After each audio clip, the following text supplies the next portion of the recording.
Welcome to Gaja's kitchen. இன்றைக்கி Sunday special எங்கள் வீட்டில் முட்டை குருமா தாங்க. அது எப்படி செய்யலான்றதை பார்க்கலாம் வாங்க. நான் இன்றைக்கி வந்து வானலில் தான் செய்ய போகிறேன். எண்ணெய் போட்டுக்கலாம்.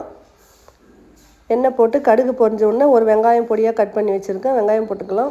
வெங்காயம் போட்டு கொஞ்சம் வெங்காயம் ஃப்ரை ஆன உடனே இஞ்சி பூண்டு பேஸ்ட் போட்டுக்கலாம்.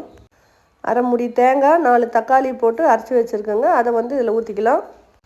இப்போ இந்த கிரேவிக்கு தேவையான தண்ணி ஊற்றிக்கலாம். ஃபஸ்ட்டு வந்து தண்ணியாக தாங்க தெரியும். ஆனால் நம்ம முட்டை ஊற்றினோன்னே கிரேவி வந்து கெட்டியாகிடும். காரத்துக்கு ஏற்ற மாதிரி மிளகாத்தூள், மல்லித்தூள், பெப்பர், மஞ்சாத்தூள், கரம் மசாலா இதெல்லாம் வந்து ஆட் பண்ணிக்கணும். தேவையான அளவு உப்பும் போட்டுக்கோங்க. இப்போ குழம்பு வந்து கொஞ்சம் நேரம் கொதிக்கட்டும். கொதிக்கிறப்போ நான் வந்து கொஞ்சம் கொத்தமல்லி கருவேப்பிலை போட்டுக்குவேன்.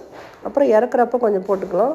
இப்போ கொஞ்சம் நேரம் குழம்பு கொதிக்கட்டும். குழம்பு கொதித்து கொஞ்சம் நேரம் ஆன உடனே நம்ம எடுத்து வச்சுருக்கிற முட்டையை வந்து நம்ம ஊற்றணுங்க. ஃபஸ்ட்டு பிகினர்ஸாக இருந்தால் முட்டை வந்து இப்படி வந்து ஒரு கப்பில் உடச்சி ஊற்றி அதுக்கப்புறம் கூட நம்ம வந்து ஊற்றலாம். இல்லை எனக்கு பழக்கம் இருக்குது அப்படின்னா அப்படியே வந்து டைரெக்டாக கூட முட்டை உடச்சி ஊற்றலாம்.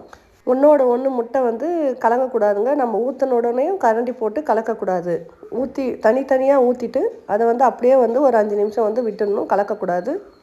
ஒரு 5 நிமிஷம் கழித்து நான் வந்து முட்டையை திருப்பி விட்டேங்க. அது வந்து நான் வீடியோ எடுக்கலை. ஃபைனலி குருமா வந்து சூப்பராக ரெடி ஆகிடுச்சு. பாருங்கள், ஒரு முட்டை கூட ஒன்றோட ஒன்று கலங்கலை, முழுசாக அப்படியே இருக்குது. இப்போ மீதம் இருக்கிற கொத்தமல்லி கருவேப்பிலையை போட்டுக்கலாம். அவ்வளோதாங்க, என்னோடய ஸ்டைலில் முட்டை குருமா ரெடி.